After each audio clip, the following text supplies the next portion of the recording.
Hello and welcome, everybody. How are you doing today? I hope you're doing well. I'm going to tell you the story today about a family that's in Hillsborough County, Florida. Yes, we have a Florida man. I should have changed. Maybe I should have grabbed the Crime Land outro for this episode since it is a Florida man, and that is the Crime Land outro.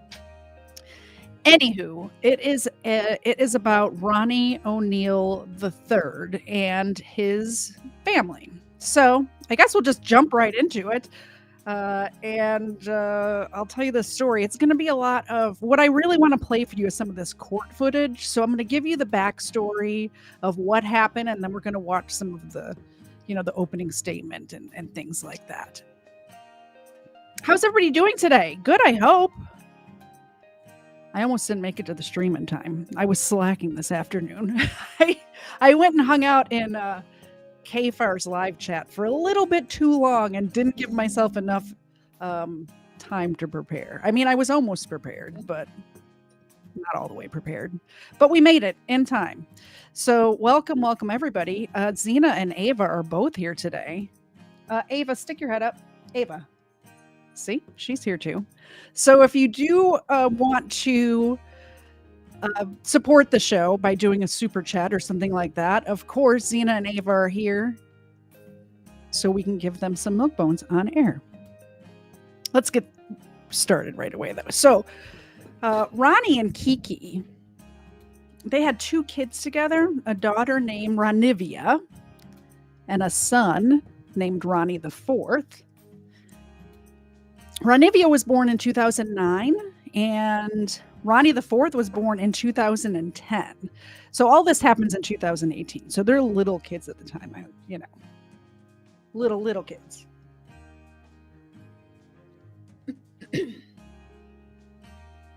Ronivia was born with cerebral palsy, and she was also diagnosed with autism. She was nonverbal for the most part and was bound to a wheelchair almost her whole life, although more recently, coming up to 2018, she was beginning to be a little bit mobile and only had to use her wheelchair part of the time, not 100% of the time. So that's good. Ronnie III was living with Kiki and their two children. Even though Ronnie and Kiki had broken up, Ronnie was seeing another woman at this time who he also had a child with, but he was living with Kiki and the two kids because in 2017, he was the victim of a drive-by shooting. And when he got out of the hospital, he had to go and stay with someone, and his family would not let him come and stay with them. So Kiki, being the good person that she was, excuse me, let Ronnie, the father of her children, come stay with her. She was in school at the time. She had gone back to school to Hillsborough Community College, and she decided that instead of her children's father just being out on the street after being involved in a drive-by, she would take him in. And she did. Ronnie III recently had converted to Islam, and he wanted his family to convert to Islam as well. But Kiki dug her heels in. She was not having any of it. She refused, and an argument broke out on March 18th, 2018. On March 18th, 2018, in Riverview, Florida, 29-year-old Ronnie O'Neal III fatally shot his ex-girlfriend, 33-year-old Kenyatta, she went by Kiki, Barron, and hacked their 9-year-old daughter, Ronivia, with a hatchet. He also stabbed their 8-year-old son, Ronnie O'Neal IV, who survived. And he told the detectives as soon as they got there that my father shot my mother before he was medevaced to a Tampa hospital. At 11:43 p.m., the first 911 call comes in to Hillsborough County.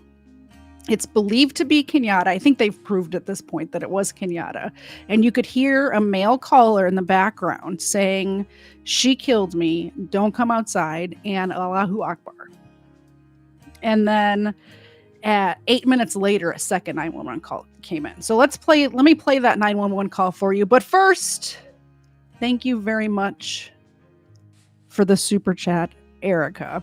We're going to give the doggos some treats before we get into this horrific 911 call. Oh, they're so excited.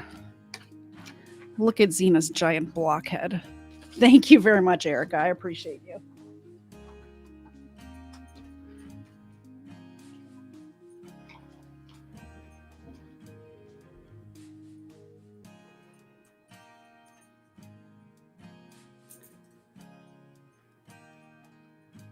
Let's turn off the background music. So this is the first 911 call that comes through that night of March 18th.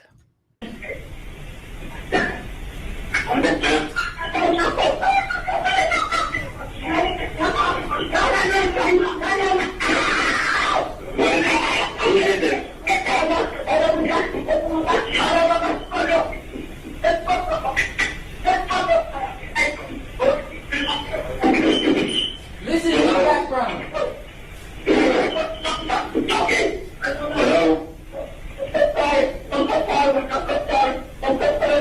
Where's the address you're at?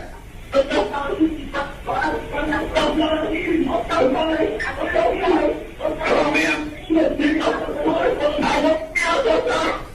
What you hear in the background is the fire alarm going off. Where's the gun?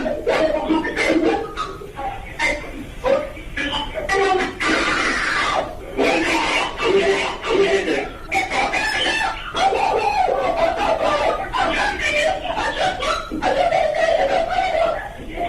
You're looking another way. Who did this?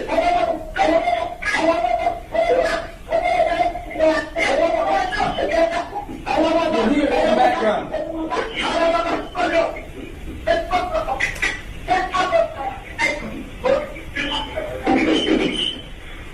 In the background.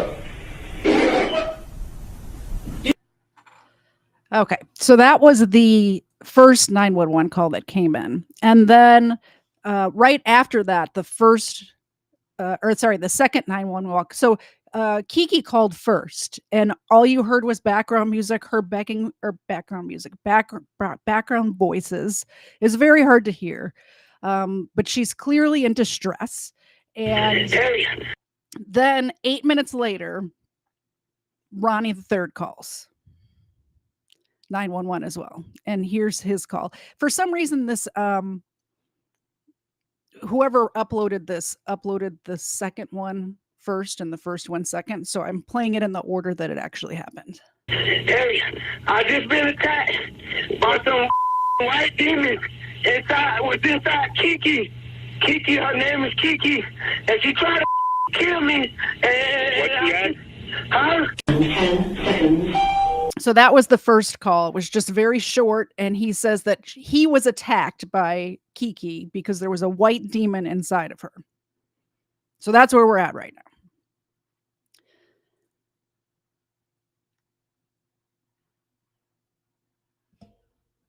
So let's do the opening statement first. So this dude decides to represent himself. And this is the opening statement to the jury. So just so we're clear, he attacked his ex-girlfriend, the mother of his children. His special needs daughter, hacked her up with a hatchet, attacked his son, Ronnie IV. He shot the ex-girlfriend twice. Then when it was a shotgun, so he only had 2 shots. Then he beat her to death with the shotgun. He then went back into the house and poured gasoline on his 2 children and lit them on fire. And this guy decided to defend himself. Here's his opening statement to the jury.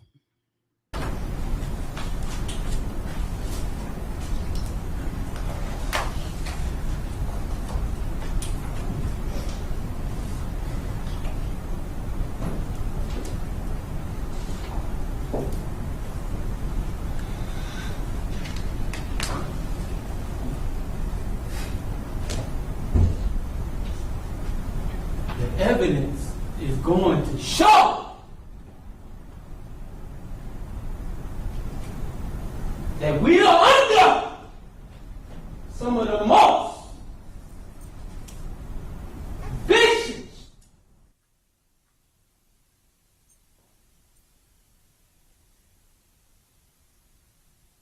lying,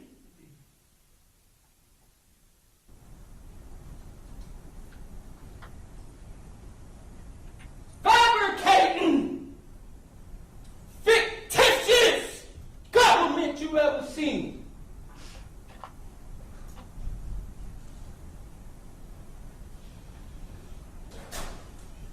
By the time it's all said and done, you will see who is the mass murderers.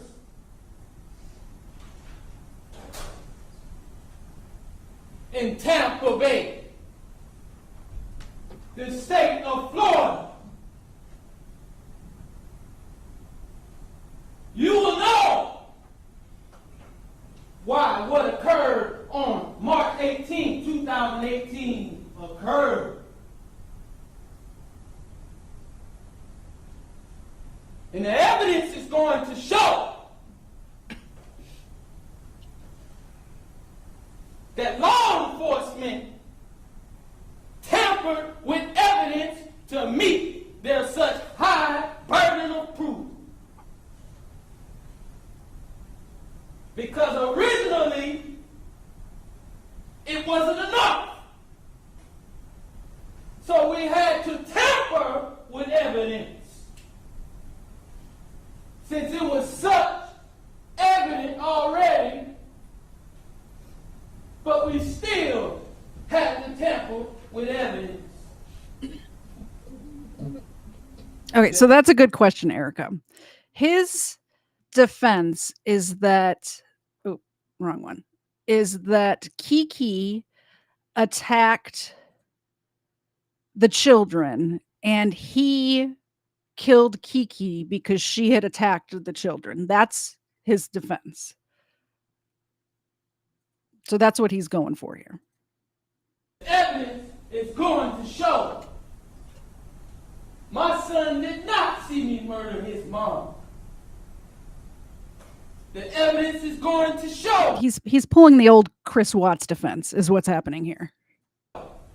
he did not see me shoot his mom.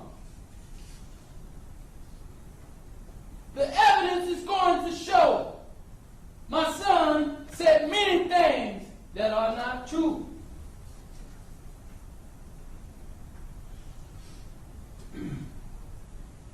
The evidence is going to show that I called 911 during Kenyatta Barron's 911 call. But all of a sudden, it ends up after I called Kenyatta, after Kenyatta Barron's call was made. Now I'm calling 911. But originally, I called 911 without even knowing she called 911 during her call. But the evidence is going to show that your representatives and law enforcement, local law enforcement, wanted to make it seem like I'm some kind of menace to society. And I ran after killing Kenyatta Barron, knowing that authority was on the way to kill my own children. I wonder why I would do something like that for no reason. And I'm standing here competent as can be, representing myself today.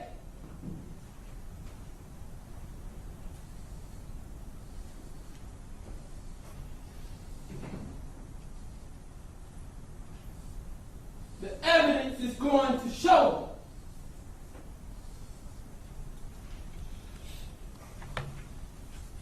my son did not witness me viciously beat his mom to death.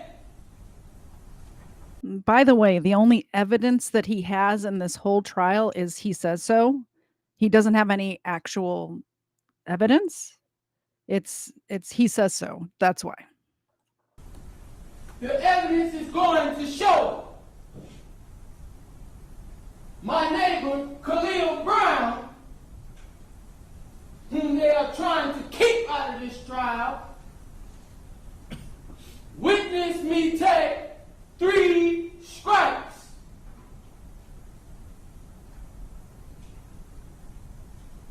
The evidence is going to show that law enforcement and this administration wanted to make me look like a menace to society.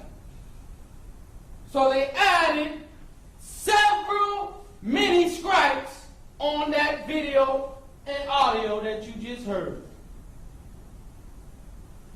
And they added several statements that I did not say.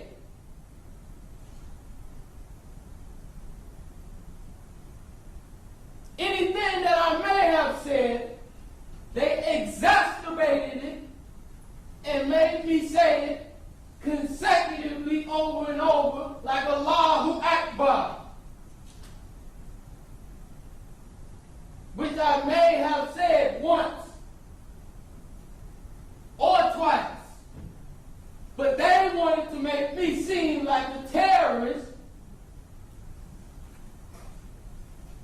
And so you hear it 8 or 9 times, and you hear me calling Kenyatta Barron a bitch and a whore.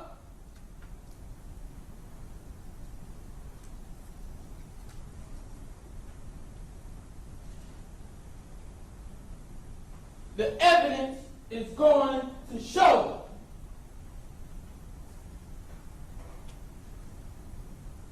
that I called my dad after calling 911.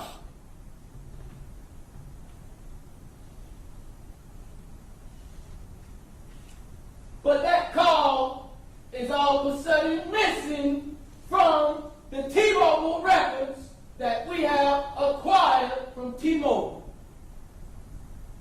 The 911 call that I made to 911 and the 911 call that you just heard cannot be proven that it was made, because after I called for an investigation of those 911 calls, all of a sudden they become missing from all evidence. The evidence is going to show Kenyatta Barron supposedly made a 911 call, but you cannot find that on her call log, which we pulled from her actual phone. They say she made a call at 11:43. There's no 911 call at 11:43 on her call log. All of a sudden, after I called for an investigation of the original cause. That's what the evidence is going to show. The evidence is going to show I look alone, but I am backed by a mighty God.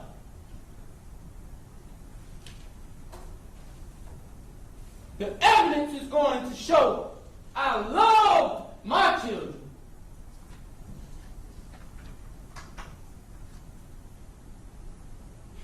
We're going to hear in a little bit his son tell the jury that his dad poured gasoline on him and then lit a tissue on fire and dropped it onto him. Then when that didn't work, he stabbed him. So I'm pretty sure the evidence does not show that he loved his children. Evidence is going to prove to you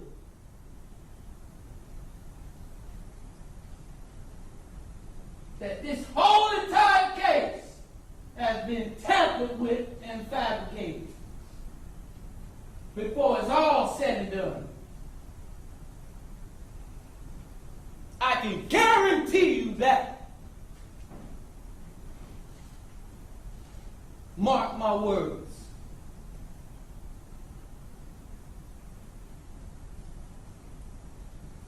The evidence is going to show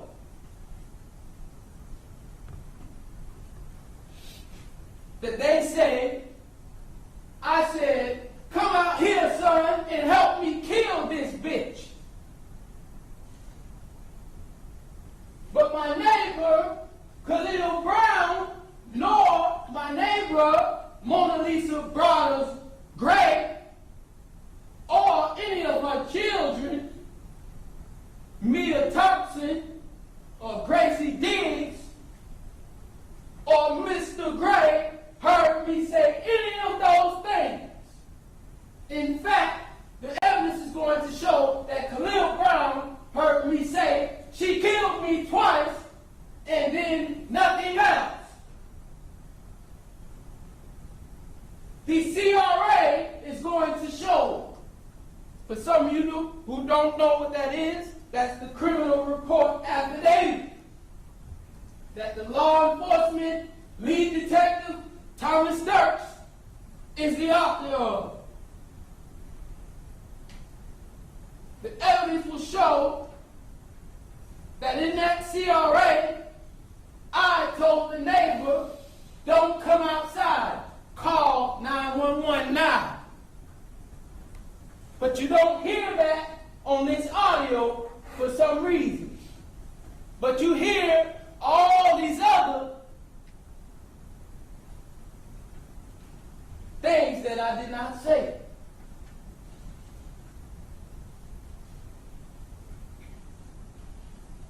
That same CRA will have the statements of Khalil Brown saying that he saw me take 3 strikes. The look on the judge's face during this is priceless, by the way. That's one of the things I noticed. I watched this live when it was happening. This is several years ago. I want to say the trial was in 2021. And this judge just has a look on her face. Like it's almost like the Darrell Brooks trial where the judge just has to have so much patience when someone like this is representing themselves. You have to let stuff go. And I mean, this face just kind of says it all. With that shotgun,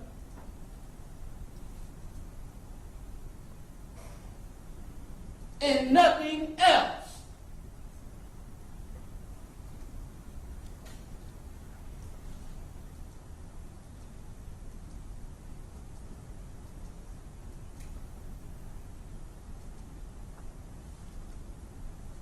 The evidence is going to show that Mr. Harmon here says that that big chunk missing out of her arm was a bird shot. It was not a bird shot. And whatever kind of shot it was, if it was a slug shot or a bird shot, where's the missing pieces of her arm? The evidence is going to show you will not see any missing pieces of her arm in that closet where she was shot. You should see some evidence of. Why did it stop? Uh-oh.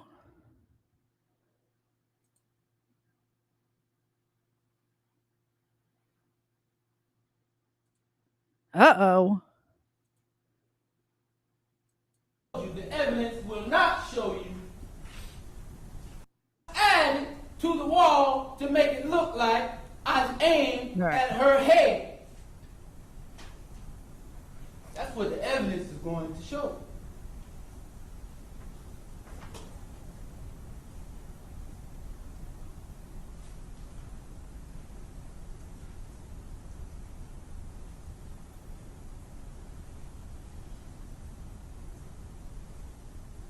remember I told you the evidence will not show you that my son witnessed me beat his mom to death, nor did he witness me shoot his mom. In fact, he didn't witness much at all. And the evidence will show that my son said my dad shot my mom. It's the correct statement. If you want to cite statements, if he even said it.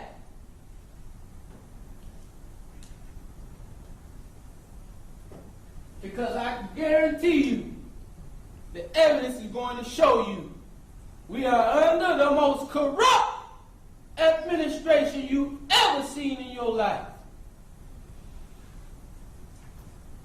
I mean, I don't disagree with him there, but he still killed his girlfriend, his daughter, and tried to kill his son. So, he's not all wrong.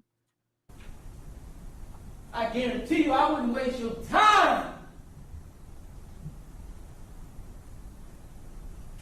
I would have already took a plea deal of some kind if I knew I did something like this.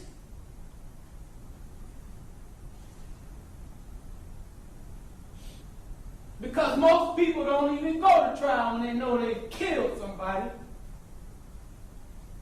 unjustly. The evidence is going to show you who the killers are.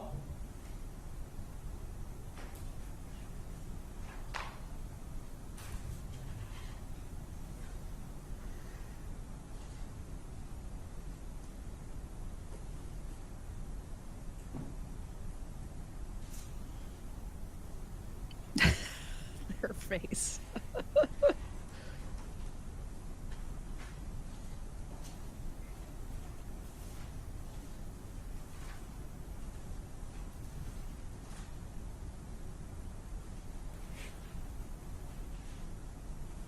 I'm pleading not guilty to the charges of premeditated murder, attempted murder, aggravated child abuse or battery, arson, resisting arrest without violence. And while I'm at that, the evidence is going to show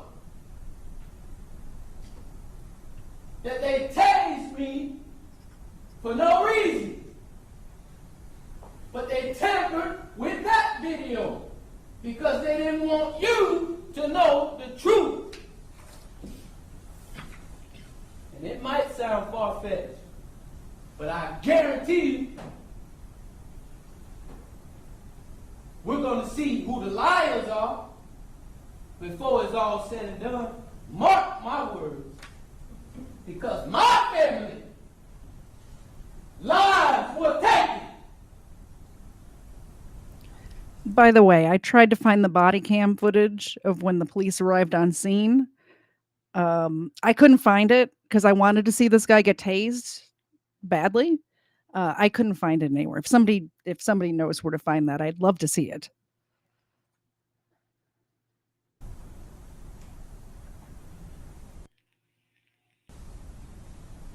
When my daughter was done, this is what the evidence will show. When my daughter was born, it was me who gave the command, the final command to keep her alive when she was on life support. When she was born, 2 pounds, 2 ounces, and couldn't breathe on her own, it was me who fought to keep her alive. But all of a sudden, I just want to take her life for no reason.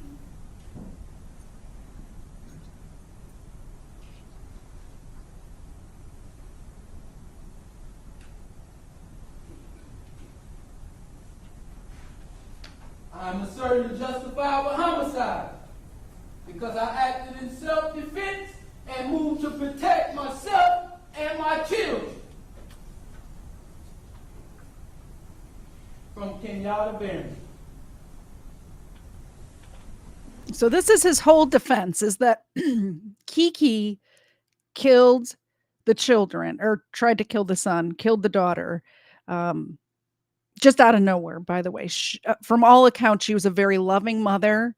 Not only did she work, but she went to school and managed to find time to go to all of her son's football games and things like that. So just out of the blue, out of nowhere, tried to kill Ronnie Jr., Ronnie the IV, tried to kill Ronnie the III, this guy that you're looking at, and killed the daughter.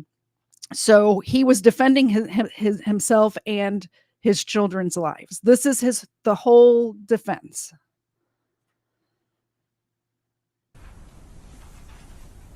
I'm going to be showing with evidence several reasonable reasons to doubt the state's allegations against me. The evidence will show that the state cannot prove that I premeditatedly killed anyone because I didn't have any time to reflect or plot and plan as if everything happened suddenly and spontaneously.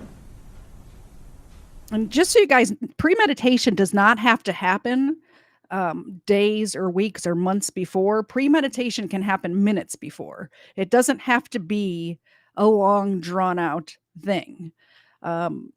So I could see maybe claiming that there was no premeditation on one of these crimes, but not for all three attacks.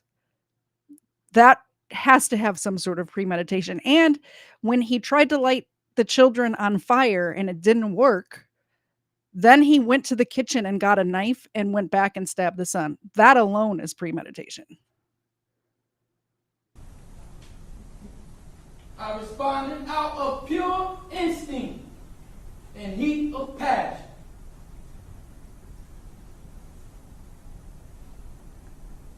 Eliminating any kind of premeditated design.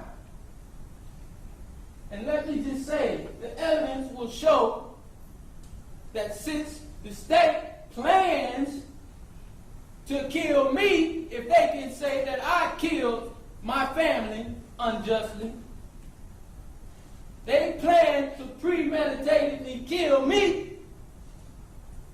So they cannot say or deny me the right to premeditatedly kill Kenyatta Barron if she killed my children.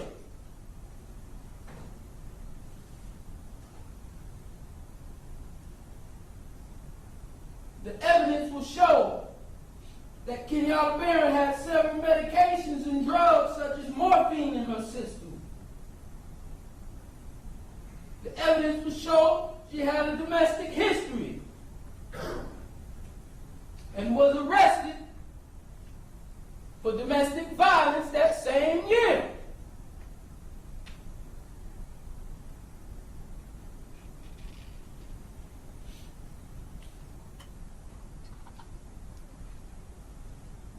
She also was born premature, just like Ronnie. Judge, I'd object at this point.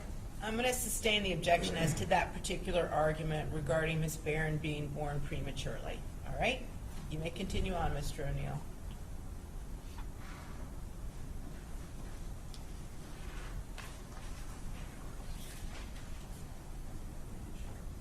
I didn't even state the basis of his objection. I've ruled, Mr. O'Neal, okay? I understand, but I have to state the basis of my objections, right? Well, that is correct, and I just assume what the objection is. So go ahead and state it for the record, Mr. Harmon. Proper argument. That's sustained.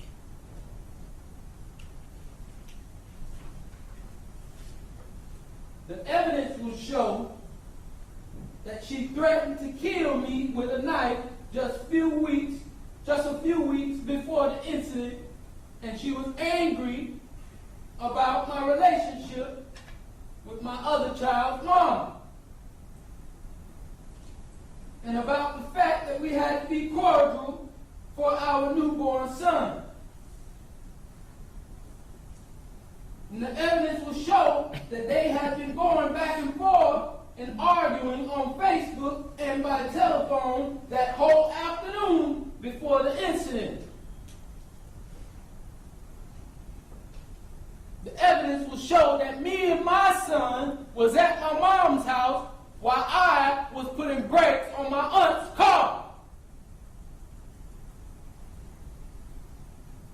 Me and my son spent the whole day at my mom and dad's house working on the car.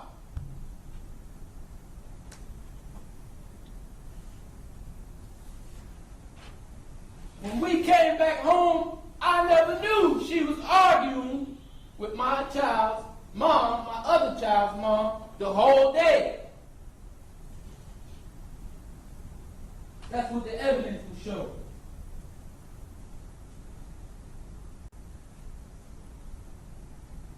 Evidence will show that my daughter was prematurely born. She was autistic. My son Ronnie was diagnosed at the age of 3 with developmental delay and had the history of SLD.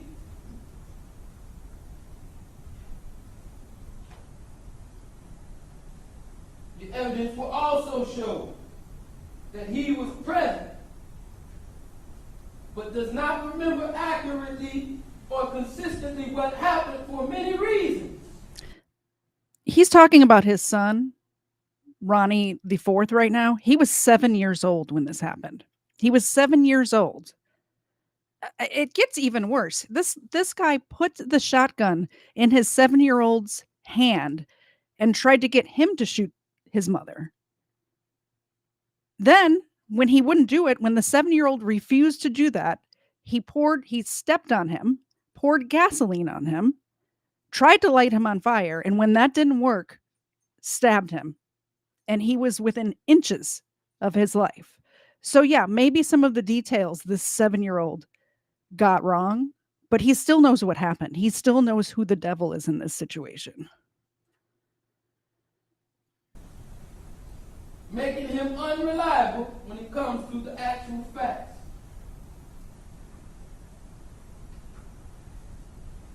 He also has been diagnosed with PTSD, as he should be, because this is a very traumatic thing that he went through.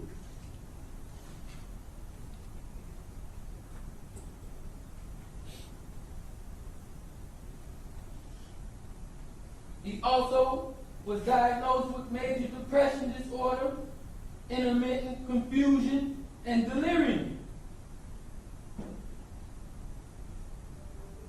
The evidence is going to show, the evidence and testimony will show that Ronnie Blair, formerly known as Ronnie O'Neal IV, may have been coached on what to say by family members. Objection to argument. And or law Wait, hold on. I will overrule the objection. Thank you, Your Honor. Mr. O'Neal, again, jury, this is what both sides believe the evidence is going to show. All right? And again, you will be the ultimate determiner of what the facts are. You may proceed, Mr. O'Neal. Thank you, Your Honor. And these are also actual facts that Mr. Harmon left out when he told you about the report of his former psychologist. When he told you that he was adopted by his family members, which didn't work out as well, and he had to be placed with another family, which is now the Blair family. In that same report, it talked about how he may have been coached by family members. The evidence is going to show that my son was adopted by a detective who formerly worked in this case.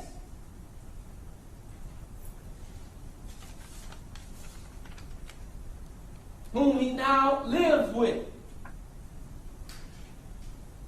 And I don't have a problem with that because he needs care. But I do have a problem with Mr. Blair being involved in this case, being called as a witness, being the new father of my son, and now he's being called as a witness when he could possibly have been coached by his new father, Objection. who is Speculation law and enforcement. proper argument. All right, and again, Mr. O'Neal, overrule the objection. Again, this is what Mr. O'Neal is asserting the facts will be. You may proceed. Thank you, Your Honor. The evidence will show and prove that very vital evidence was definitely tampered with, which was a strategic omission to cover up the facts of this case, making much more of the evidence unreliable. As I know for a fact, it was altered as well.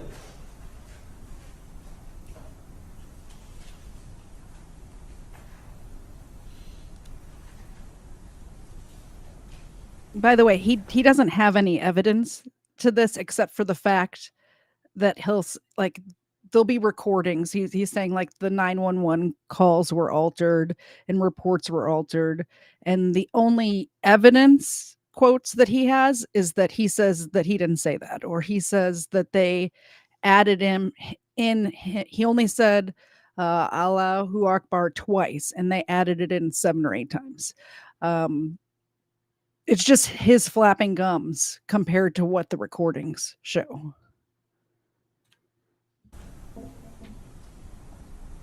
The evidence is going to show that the 911 call of Kenyatta Barron is not compatible with what Khalil Brown saw and heard outside of my home.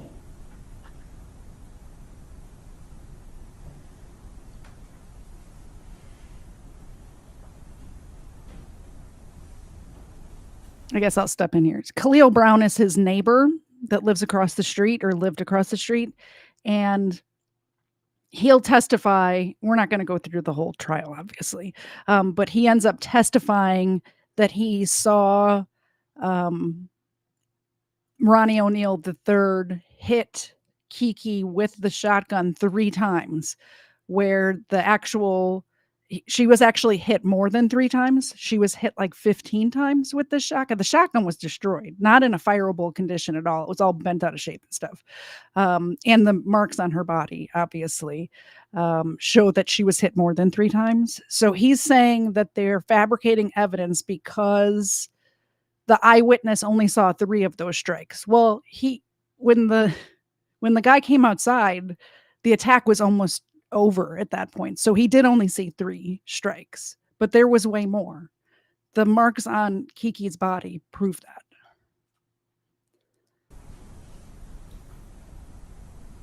The evidence is going to show, when it's all said and done,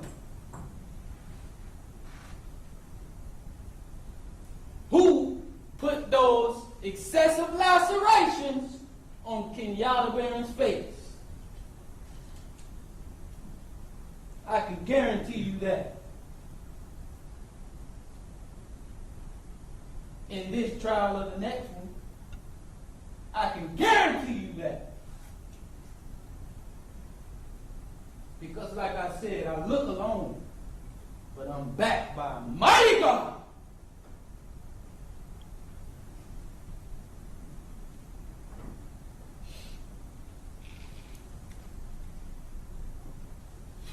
And ultimately, it will show that none of the state's witnesses can draw any conclusions, especially because they didn't see anything that refutes my self-defense claim and theory. And nor can the state do so beyond their very reasonable doubts that will be revealed. The very reasonable doubts that will be revealed by me.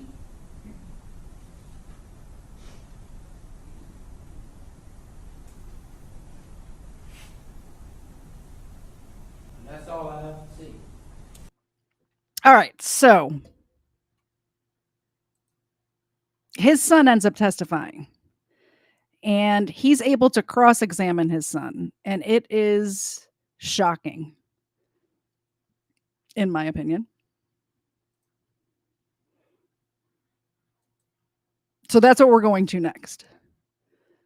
I don't know if I'm going to play the whole thing, but we might skip some of it because it's pretty long, and I want to get to the closing statements as well. If you guys are into it, we'll watch the whole thing. But this is where his son comes up, testifies to what happened that night, which is what I already told you, where he tried to get his son to shoot his own mother. He tried to set his son on fire. He stabbed his son. And then he's allowed to cross-examine his son. Mr. O'Neal, any questions? And obviously they don't put his son on camera because he's a child.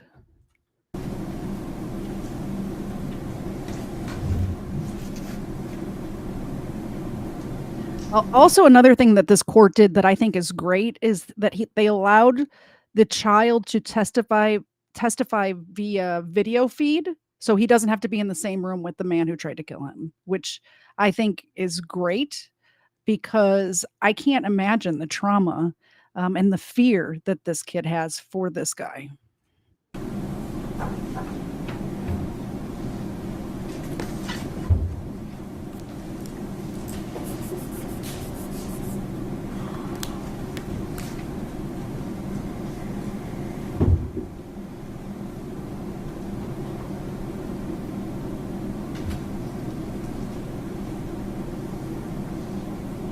Doing? Good. It's good to see you, man. He didn't swear right there. They during the actual trial, they redacted the children's names, but they're widely known online. And there's other news articles and stuff that come out that say their names. Good to see you too.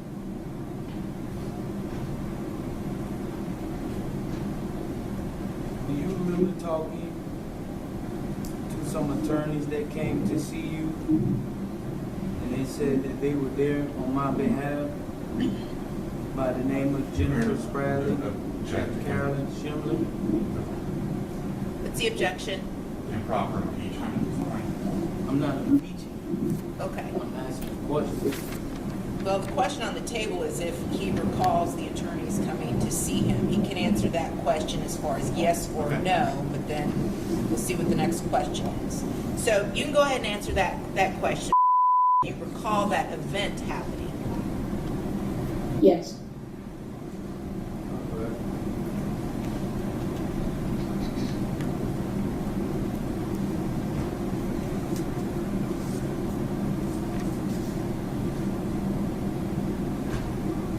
Do you remember doing things with me as far as things in the neighborhood and going to family events and things like that?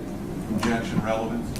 I'm going to sustain the objection. So, Mr. O'Neal, your questions have to pertain to issues that were raised on direct examination, all right, as part of your cross-examination. So I have sustained the objection, so do not answer that question.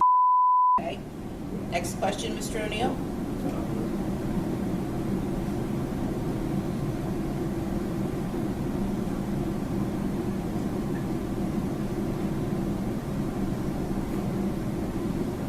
Do you remember doing an interview with Detective Dirks? Yes.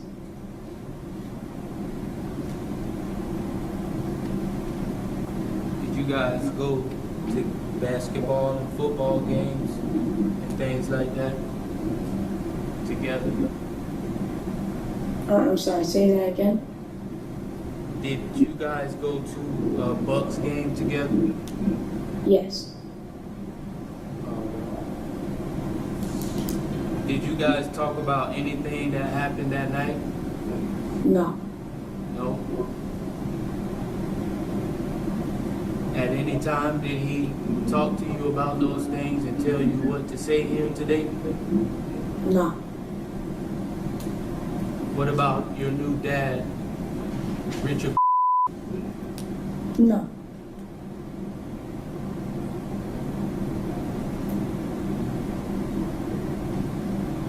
All right.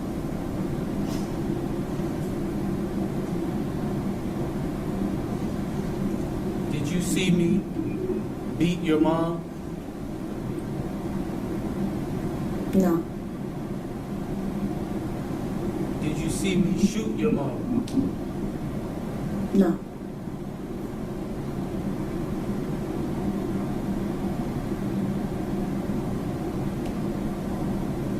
Just so you guys know, the son heard it all happen from his room. He didn't see it. He heard it happen, and then he saw his mom afterwards.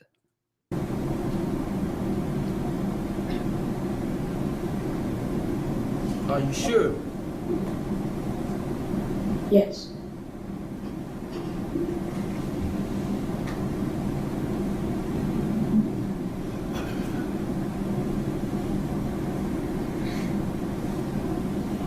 Do you remember doing an interview with a woman named Jennifer Miller?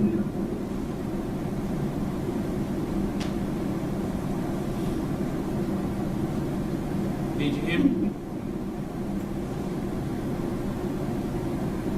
Jennifer Miller? No, I do not remember.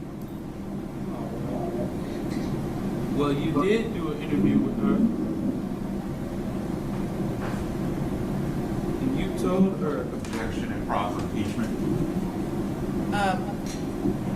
What are you getting ready to ask him next? About the question that I just asked. Okay, so if you did the interview with Jennifer Miller, and Well, before that, about him seeing me shoot his mom. okay, well, you can go ahead and ask that question then. And he told me it was a little different. So I believe that's what probably. Well, you have to identify what record you're relying upon as far as the statement goes. Oh, yes, ma'am. I was about to do that. I know, but you have to identify for the record, so you need to give the state the heads up on what record you're going to be utilizing or relying upon. Well, is Jennifer Miller interview page 24? Okay. Page 24 of what? Line 15. Is that from a deposition or from a report? That's not from the report, it's from an interview. That's sort of a deposition from Jennifer Miller. All right, State, do you know what Mr. O'Neal's referring to? I believe this is a forensic interview. Very short. Okay, so go ahead. Page 24, line 15. Do you remember telling her after she asked, she said, and then you said that there was a shooting outside and then in your sister's closet. And then she said, who was getting the shooting? And you said, my mom. And she said, your mom, okay. And did you see it happen or did you just hear it happen or something else? You said, I heard it and saw it. Do you remember that?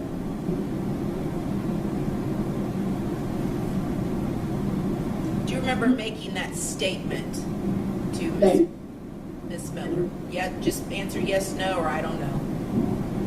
like saying that my mom shot. No, let me ask it again. You replied to Jennifer Miller's question. She asked you who was getting the shooting, and you said, your mom. And she said, okay, did you see it? And you said, I heard it and saw it. Do you remember saying that?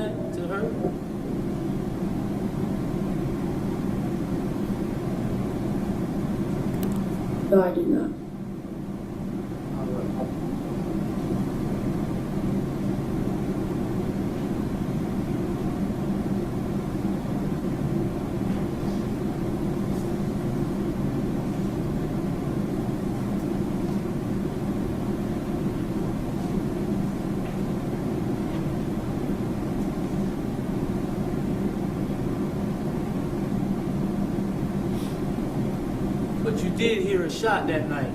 Is that correct? Yes.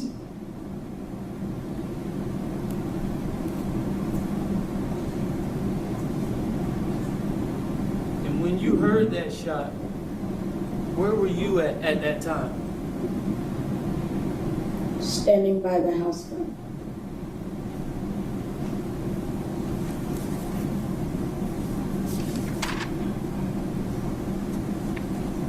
This line of questioning makes no sense. It's making himself look more guilty. The kid remembers less now than he did right after it happened. And he's bringing up the stuff that he said, that the child said right after it happened. So it's kind of making him look guiltier, in my opinion. What do you guys think? Let me know in the chat. I think it's making him appear more guilty than if he would have just asked the child, did you see me shoot your mom? Did you see me hit your mom? And the kid said no. If he would have just left it at that, now he's bringing up, well, you told this person that you did, doesn't make any sense.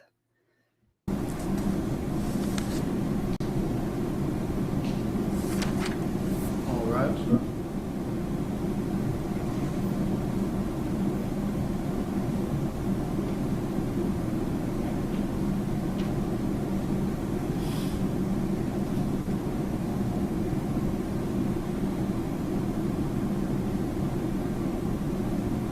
Do you know where your mom was shot at? And what part of the body she was shot in? Do you know anything about that?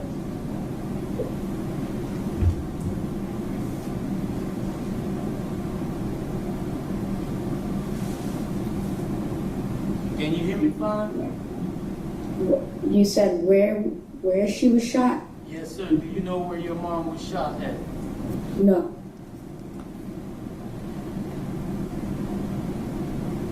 Deposition, page 68. Whose deposition? Our deposition of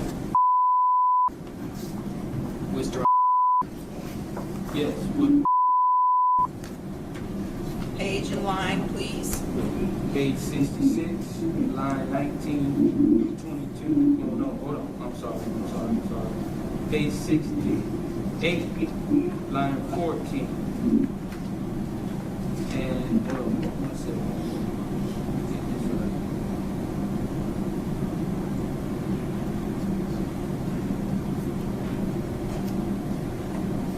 Oh, I'm sorry. This is not a deposition. This is page 3. From what? 23, second interview with Detective Dirks. Page 3 of 23, second interview with Detective Dirks.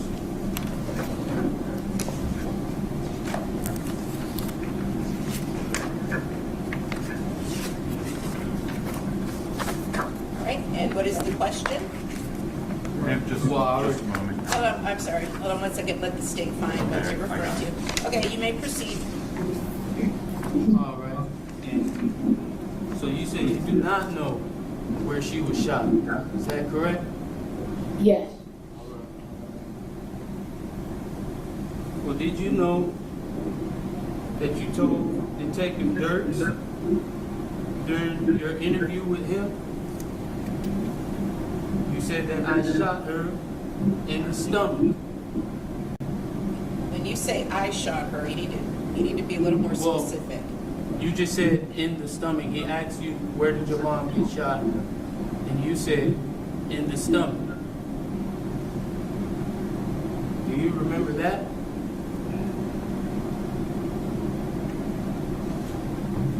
No, I do not.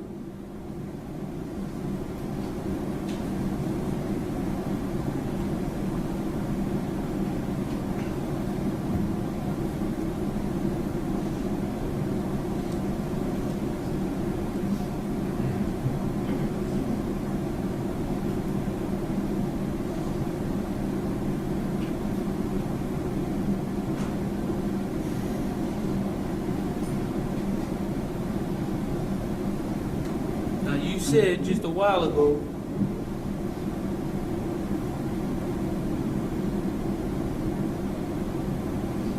that you did not see me shoot your mom or beat your mom. Is that correct?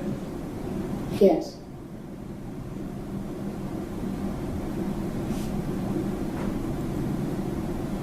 Page 28. Interview with Miss Miller. Miss Jennifer Miller.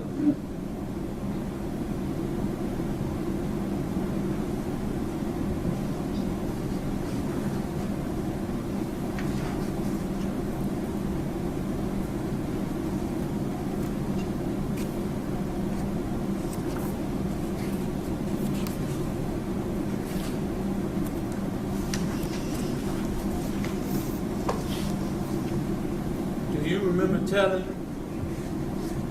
Miss Jennifer Miller that you saw everything and I was outside? Do you remember that? She said to you, did you hear? Did you hear? No, she said, you did hear? Did you see what was happening or did you not? You said, I saw everything. And she said, you saw everything? How did you see everything? And you said, because I saw everything. And she said, where? Were you outside or were you inside or something else? And you said, I was outside. Do you remember that?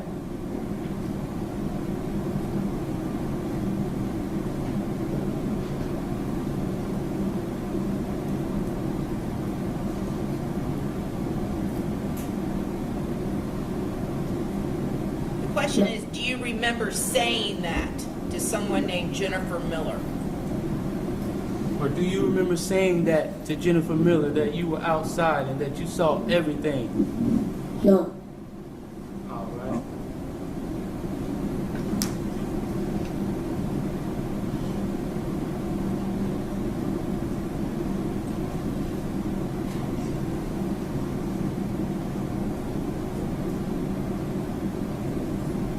And did you know in your deposition by my counselors, Jennifer Spradley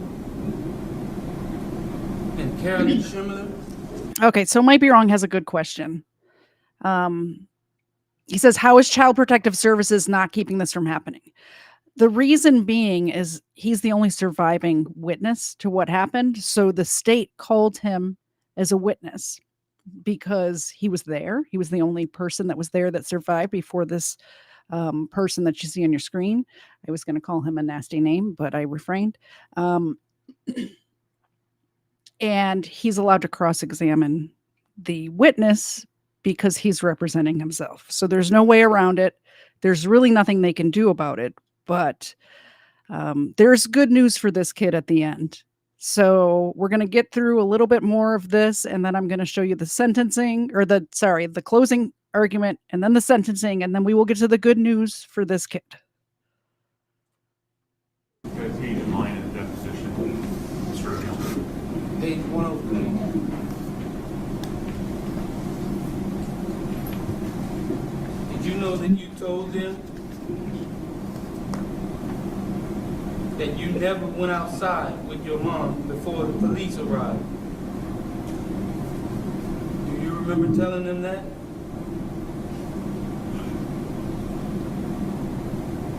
She asked you, she said, okay, so is your mommy ever inside of the house when anything is set on fire? And you said, no, she was outside. And she asked, okay, and are you ever with your mom outside the house? And you said, no. Do you remember telling her that? Yes. You do. All right.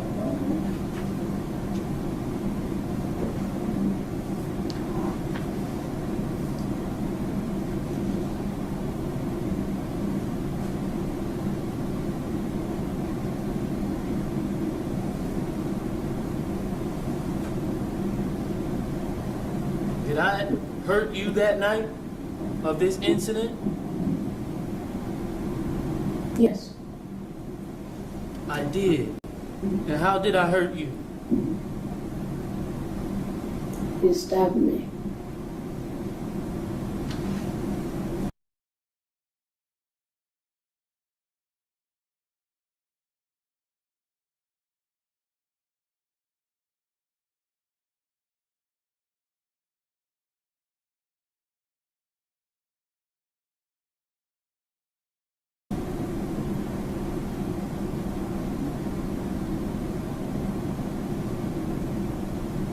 Second interview. Detective Can you give Dirks. us a date of that interview? Because you made it time. March 26, 2018. Don't remember the time, but it was official. Who was the interview with, Mr. O'Neal? The interview was with Detective Dirks, Okay. page 20 of 23. Do you remember telling? I did it. I spoke while I was muted. I was just saying that that last 10 seconds, if that didn't crush your soul, hearing that child say, "You hurt me, you stabbed me." I don't know what's wrong with you, because it crushed me the first time I heard it. Um, that that was all. And of course, I will give Xena and Ava another milk bone because I tried to talk while I was muted. Detective Dirks?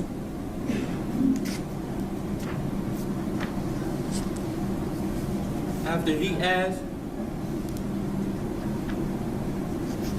did your dad hurt you the night that he hurt your sister? And you said, no, he didn't hurt me.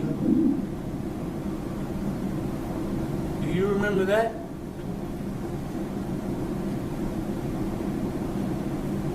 No.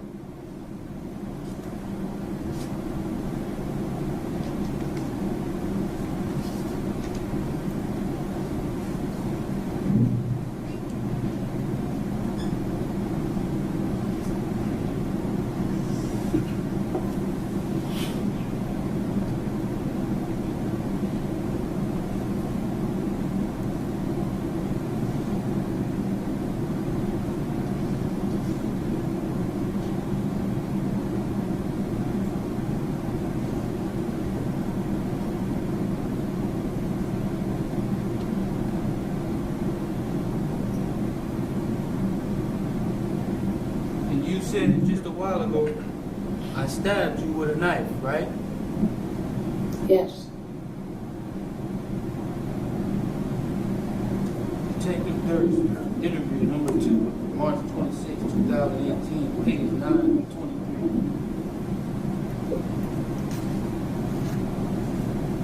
Do you remember telling Detective Dirks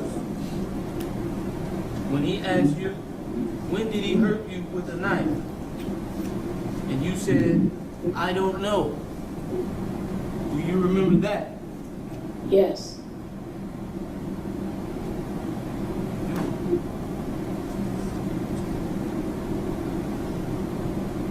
We're going to skip ahead a little bit because it gets very repetitive. He asked, can you hear me? Yes.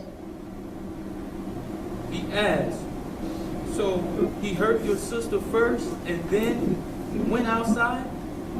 And you replied, no. Yeah, and pretty sure. Do you remember that?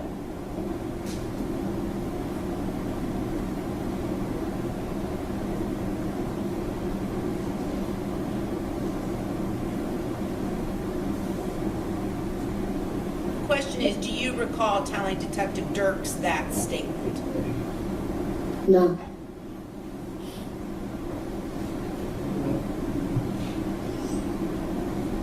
It's all right if you don't. You don't. All right, what is your next question, Mr. O'Neal?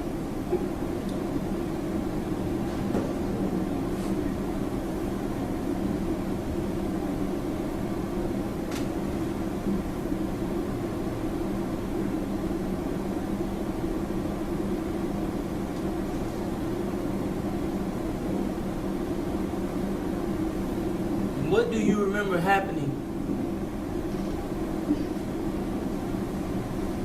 after the shooting with your mom outside?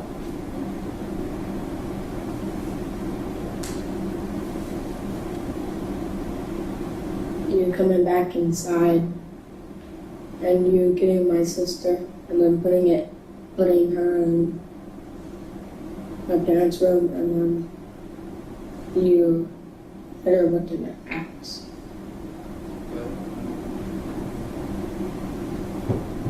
Jennifer Miller, page 29. Do you remember telling Miss Jennifer Miller in an interview? She asked, what happened after the shooting with your mom outside? And you said... Hold on, what page of the Jennifer Miller interview, Mr. O'Neal? Page 29, Okay. line 12 through 15. And she asked you, I'm going to repeat the question. She asked you, what happened after the shooting with your mom outside? You replied, nothing. And she said, did anything happen to you? You said, no.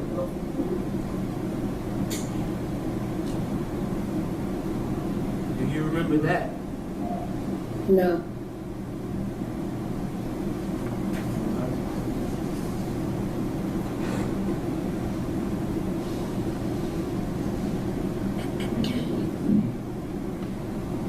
So, by the way, he's citing an interview that happened just after this while the child was still in the hospital, probably all drugged up because he had been stabbed, tubes coming out of him, all of that. So, yeah, maybe things were a little foggy for the child at the time.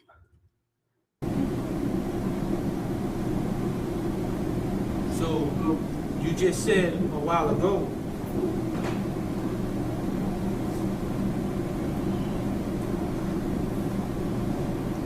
that, hold on one second.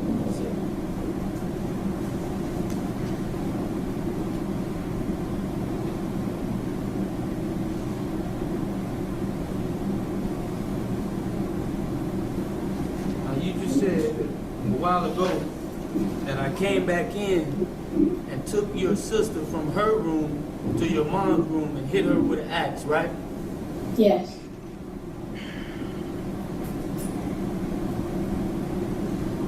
Do you remember?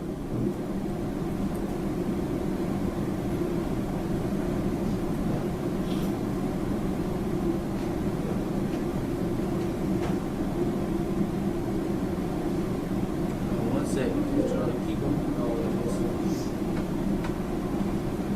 All right. In your deposition, page 99.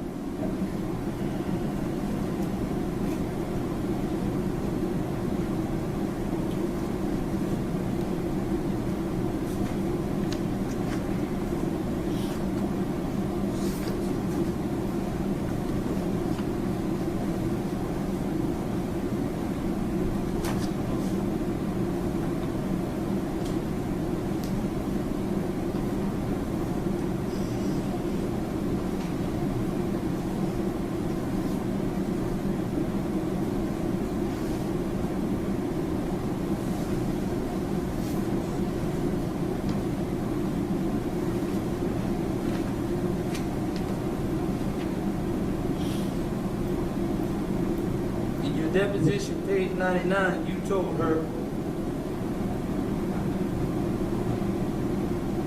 you said, when asked, where is your sister? Where was your sister when mom and dad ran outside? You replied, she was in my mom's room. I don't see that on page 99, Counselor. You're still referring to page 99. That's page 100, I'm sorry. Page 100.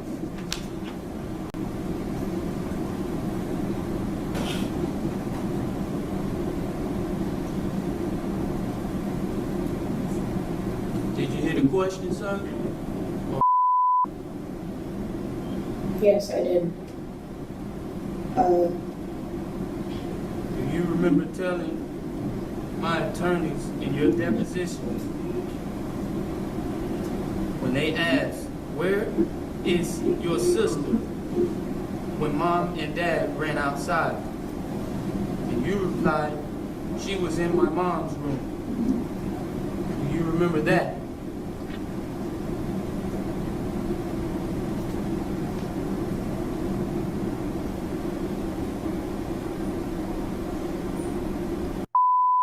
Okay, listen, again, the question is, Mr. Do you recall making that statement during your deposition? It's either yes, no, or I don't know. Don't interrupt me, Mr. O'Neal. Okay? So that's, do you recall making that statement, Mr. no.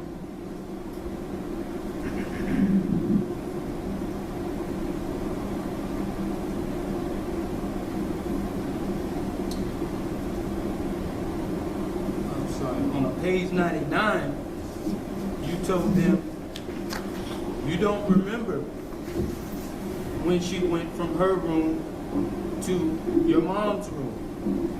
Do you remember making that statement? No.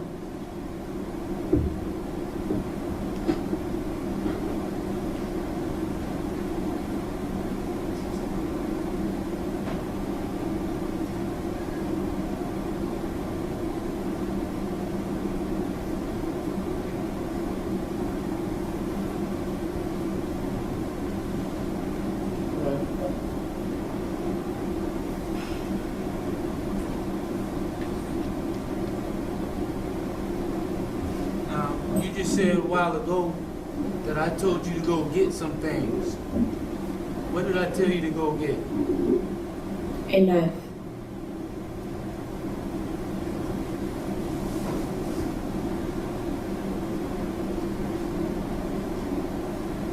All right. Jennifer Miller, page 39. Do you remember telling Miss Jennifer Miller when she asked, did your dad ask you to bring him anything or tell you to go get anything? And you replied, no. Do you remember making that statement? No.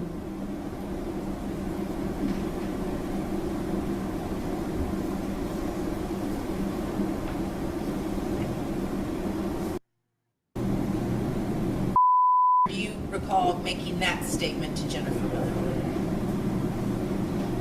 Yes. And do you recall my attorneys asking you the same question? They said, Page of mine is O'Neal.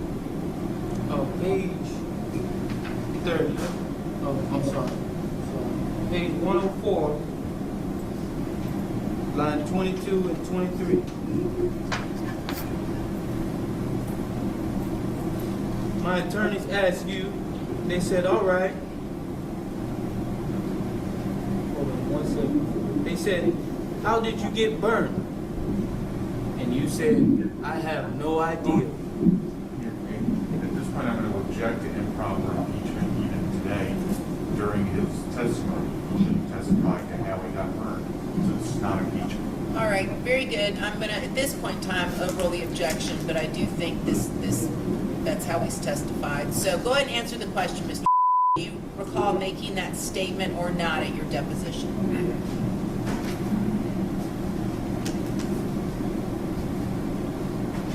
Do you remember making that statement?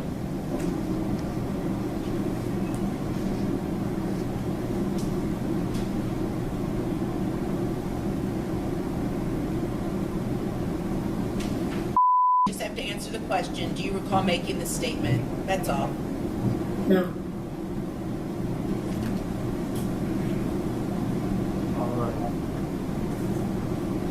All right, thank you. All right, very Have a good. good one, all right? All right, very good. It's time for redirect examination. So, Mr. The state may have a couple of follow-up questions for you, and then we're done. Okay. Real quick, okay, and then you're all done with this, okay?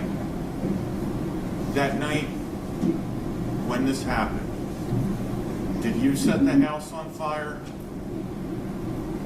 No. Did you ever see your mom set the house on fire? No. How about she set the house on fire? No. Did you ever see your mom hit your sister that night with an axe or a hatchet? No? No. Did you hit your sister that night with a hatchet? Would you have done something like that? No. Did you ever see anybody holding the shotgun other than your father and when he helped you hold it in that bedroom? No. This all happened back when you were years old, didn't it? Yes. Have you, over the last 3 years plus, have you had to talk to a lot of people about what happened that night? Yes. And last year, do you remember giving a deposition last year? Yes. Okay, and that's something that lasted all afternoon, didn't it? Yes. And you were asked a lot of questions about this in a lot of detail, weren't you? Yes. About things that happened when you were years old? Yes. And when you gave your interview to Detective Dirks, were you still laying in a hospital bed when that happened? Yes. And when you were laying in that hospital bed, did you have tubes in your arms and you were hooked up to some machines and stuff? Yes. I have no further questions, Your Honor. This witness may be released. Okay, so the closing argument is much shorter. So we'll get to that. Then the sentencing, and then the good news for Ronnie IV.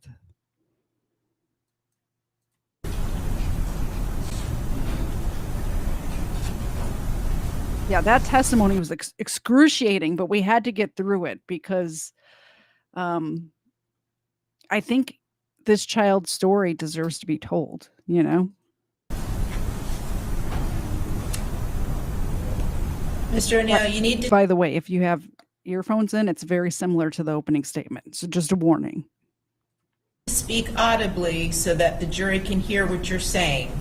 Yes, ma'am, I haven't begun yet. I was talking to my father.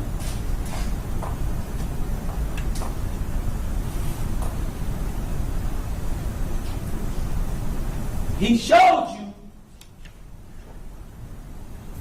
a fraudulent recording where they allege that I beat Kenyatta Barron to death. He talked about Mr. Khalil Brown, my neighbor who stayed across the street. But if Mr. Khalil Brown was a help to them proving me guilty beyond a reasonable doubt, they would have called Mr. Khalil Brown. But I called Mr. Khalil Brown to be a witness for me. And I didn't ask him to lie about one thing that he saw that night. I asked him to tell the jury exactly what he saw that night. And you have to ask yourself why that is. Because he's playing a fraudulent damn recording of me beating Kenyatta Barron 15 damn times when that did not happen. And like I told you earlier, you will know the truth, whether in this trial or the next one. Better believe it. Because if you think I'm here to play around with y'all, God damn it, I'm not. All right, Mr. O'Neal, please stop using swearing language. It's not appropriate in a closing argument. Or ever.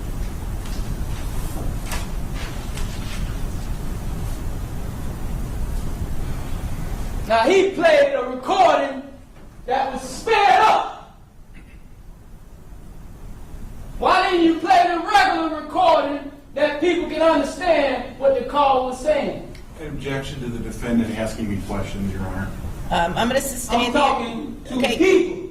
Mr. O'Neal, listen, please just keep in mind, this is not personal towards the prosecutors. Please keep your comments directed towards the evidence and the law. Thank you. Yeah. All these objections now. I know for a fact Kenyatta Barron's recording from her phone did not record calls sped up like that. I'm going to object now. He's talking about facts, not in evidence of what he knows. Again, ladies and gentlemen of the jury, as you were instructed, the closing arguments are just that. They're not the evidence or the instruction on the law. It's just what the parties believe the evidence shows or does not show. All right? Thank you.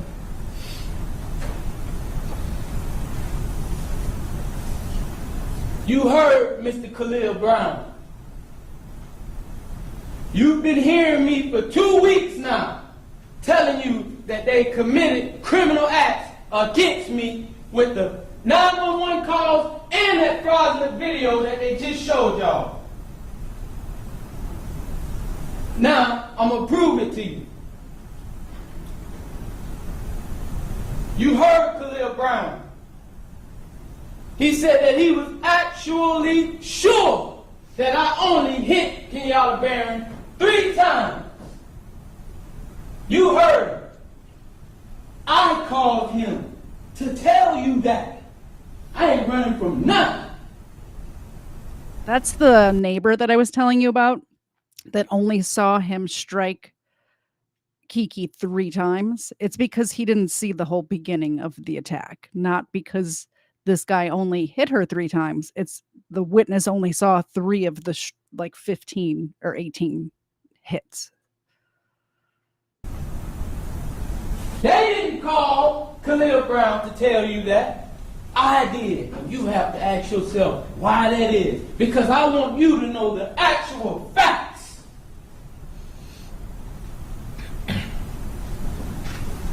I did kill Kenyatta Barron. But I want you to tell it like it is if you're going to tell it.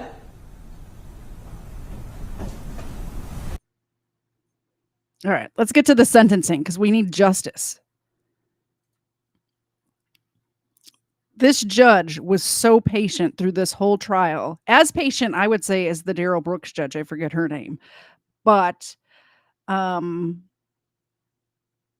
have to be so careful because they don't want to leave room for an appeal. When a person decides to go pro se, represent themselves, they cannot use the grounds of inefficient counsel as an appeal. So as long as the judge and the prosecutors make sure that there's no other reason for an appeal, that's it. What happens here, that's the end of it. You that can be very charming and very likable, and with all due at the beginning, there's a part of you that can be very charming and very likable, and with all due deference to your counsel, they're all excellent lawyers. But I have to tell you, I think that your representation of yourself also aided in saving you from the death penalty. I really do. I really think that. I could be wrong, but that's just my best guess. However, well, you're welcome, Mr. O'Neal. I'm just telling you the truth as I see it. However, 19 years I've been at this job. I've seen human beings killed at the hands of others in every way imaginable. You name it, I've seen it.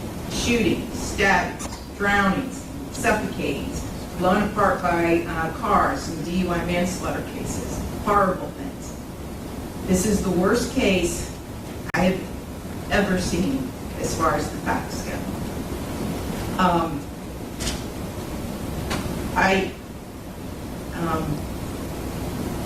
When the person from the fire department, when he testified, and when he said that he retrieved the body of Ronnie O'Neal from the home, and all he could do was sob.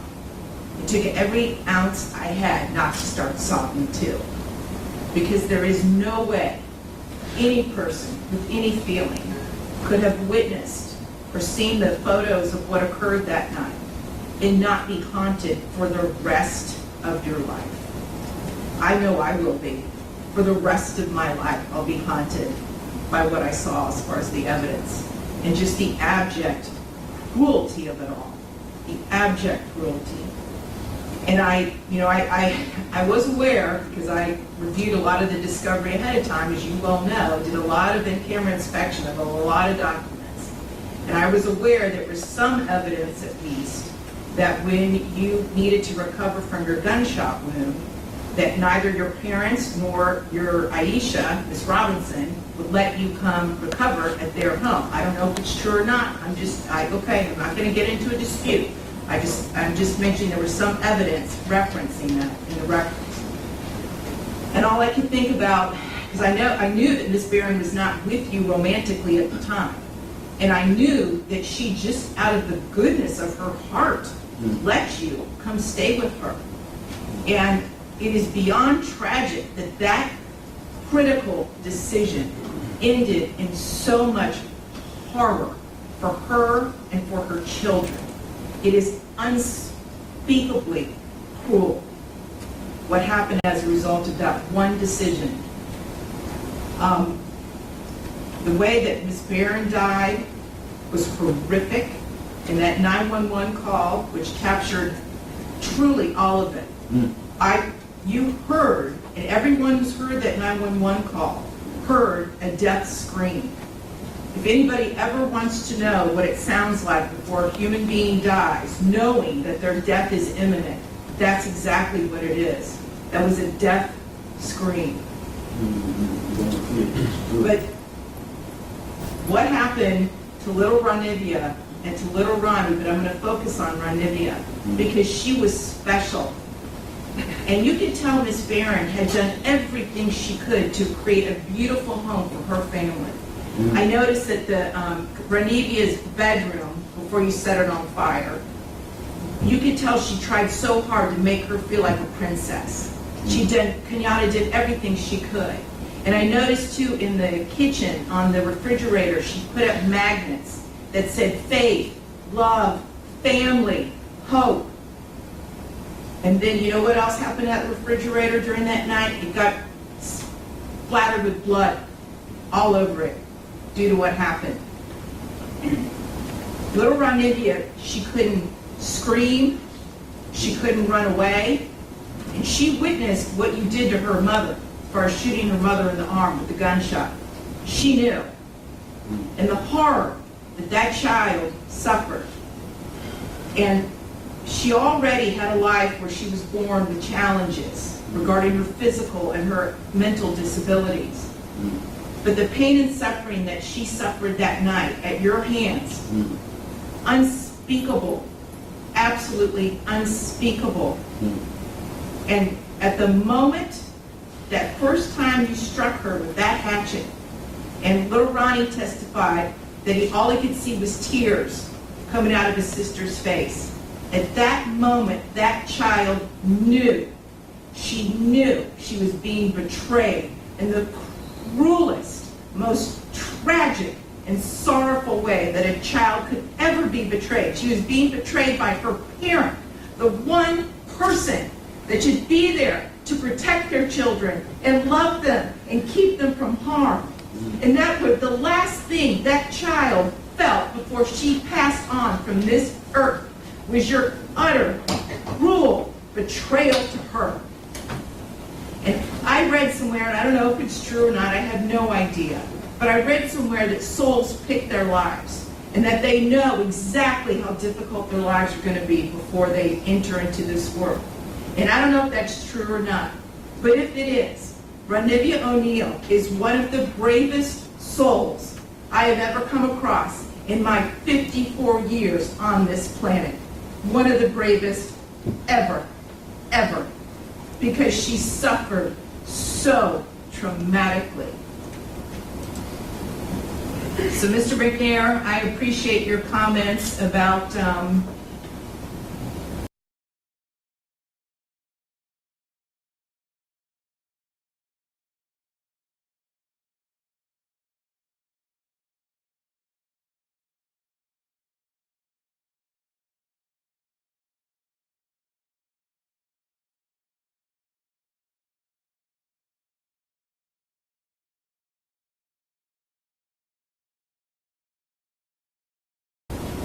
he's still here, maybe behind that pillar. I appreciate your comments about your own sentiments with the legal system, and I would never tell you it's perfect, it's not. But I'm going to look you in the eye and tell you, this is the worst case. I was muted. All right, we will give Zena, I think Ava left. We'll give Zena a milkbone. I was just saying hello to Colin and saying that the judge's statements about the little girl's last moments on earth was being betrayed by her father just was heartbreaking and kind of made me tear up. I mean, it did make me tear up. That is just heartbreaking. Ever in my life, and I have seen some horrors, but this is it. And I'm going to mete out the punishment that I think this case deserves. All right, so with that, as count one, Mr. O'Neal, I will adjudicate you guilty, sentence you to life in prison with a minimum mandatory of life in prison without the possibility of parole. Count two, I will adjudicate you guilty, and adjudicate you guilty on count one as well. Count two, adjudicate you guilty, sentence you to life in prison without the possibility of parole, consecutive to count one. On count three, I'm going to sentence you on the attempted murder, adjudicate you guilty, sentence you to life in prison, running consecutive to counts 2 and consecutive to count 1. On count 4, on the arson, first-degree dwelling, I will adjudicate you guilty, sentence you to 30 years Florida State Prison to run consecutive to counts 1, 2, and 3. On count 5, aggravated child abuse, I'm going to adjudicate you guilty, sentence you to 30 years in the Florida State Prison to run consecutive to counts 1 through 4. On count 6, I'm going to adjudicate you guilty to aggravated child abuse, sentence you to 30 years in prison to run consecutive to counts 1 through 5. And on count 7, resisting arrest without violence, I will adjudicate you guilty, sentence you to time served. Credit for time served is 1,224 days.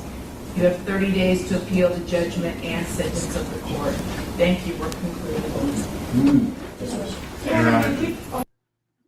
All right, so he's going to prison for the rest of his life.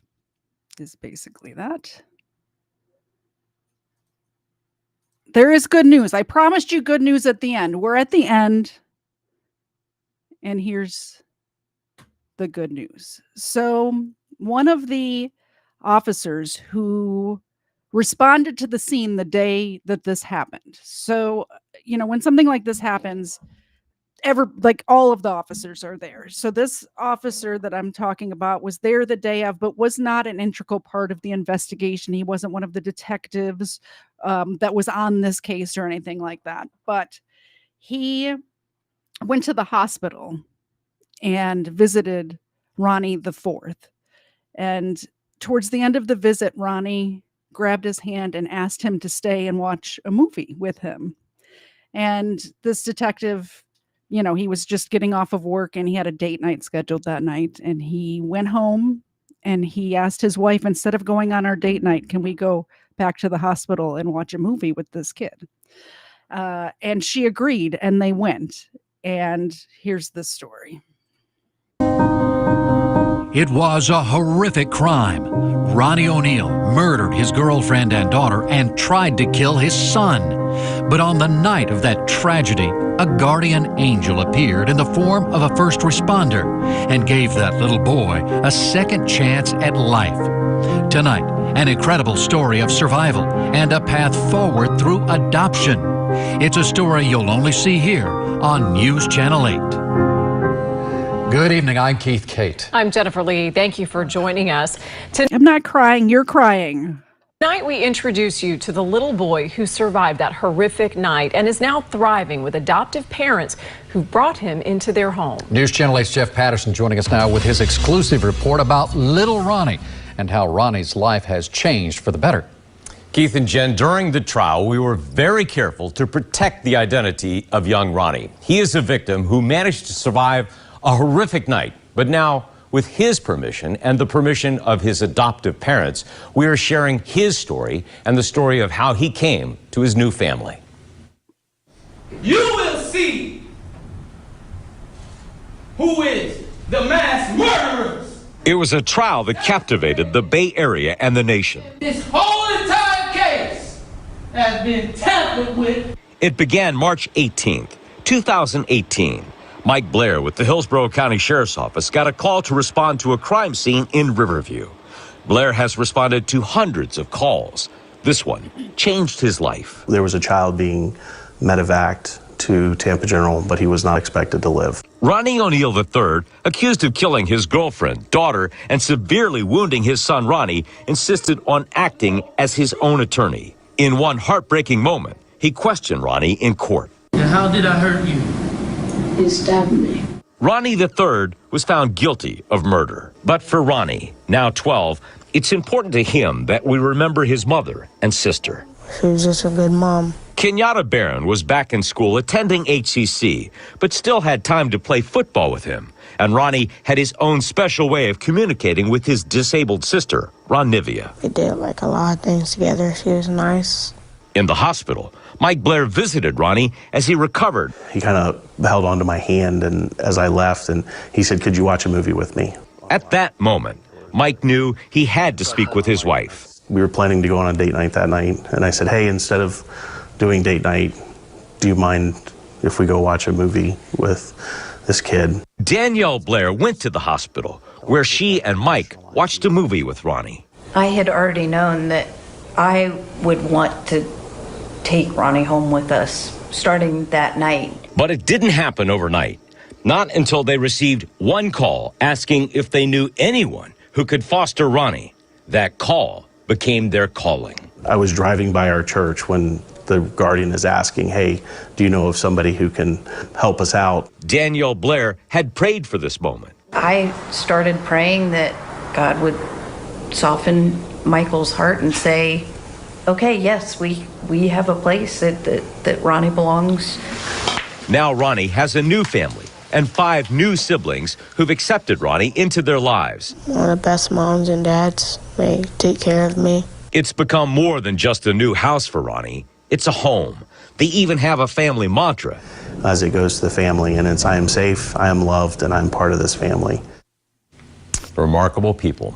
The Blairs have 5 children of their own, and those children actually encourage Corporal Blair to bring Ronnie into their house and into their home, into their lives.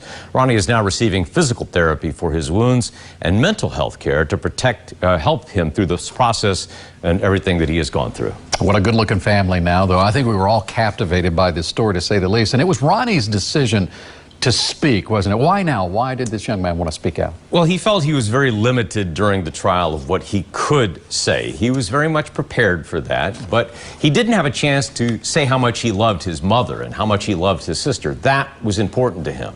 And for Mike and Danielle Blair, they say that horrific night was only one brief moment in Ronnie's life. It will always be part of his story, they say, but it doesn't have to define him.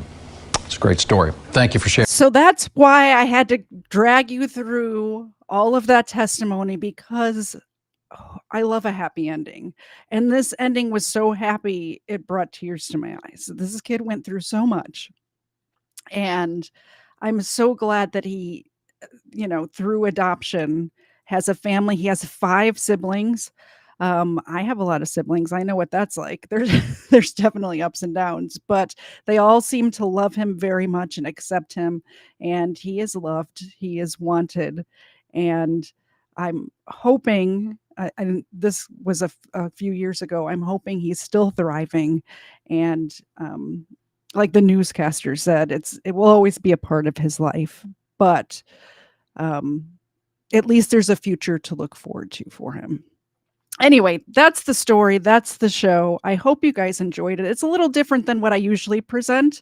It was more of the trial, which I kind of like doing. You guys will have to let me know in the comments down below if you like this format as well. I watch a lot of trials, or I don't even really watch them so much as I listen to them throughout the day while I'm doing other things, but I'm listening to one right now. It's actually wrapping up on Monday, I think, about a car crash that happened here in the Atlanta metro area a few years ago where the guy was running from the police and crashed his car and killed his 2 buddies that were in the car with him. Um, that's an interesting case. Maybe I'll cover that. Maybe I'll cover that once the trial concludes. Personally, I think he's guilty as heck, but he says he was not driving the car, that one of the men who passed away was actually driving his car. Doesn't make a lot of sense, but they were here visiting from Memphis. They were all partying all night, drinking and smoking, and with a big group of people that were here from Memphis, and he ended up killing 2 people. We'll see if the jury agrees that he was guilty. Next week, we're just going to do a Crime Land episode, I think. I don't know if you guys know, but I was in a slight car accident this past Monday. So this research for this was already done, which is why I was able to present this one. But I've kind of been not feeling 100%. I'm still not feeling 100%, much better than I was Tuesday and Wednesday of this week, but not 100% yet. So I'll dig back into research and let you know what I have coming up after the Crime Land episode next week. Thanks for coming, everybody. I hope you enjoyed the rest of your weekend. Hey, make sure you hit the like button. Make sure you hit the subscribe button and the bell, because I may just surprise you with another impromptu weekday episode this week, just because I love you guys and I love hanging out with you. We'll see you next time. Bye, guys. I can't understand what you're saying. We're late stage in the catacombs. Shuffling a single card today. Broken table trying to play some ping pong. It's not subtle when we celebrate a magazine with the pages torn.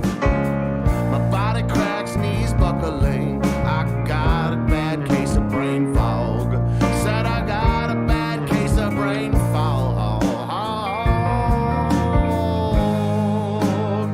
So I'ma take my butt home.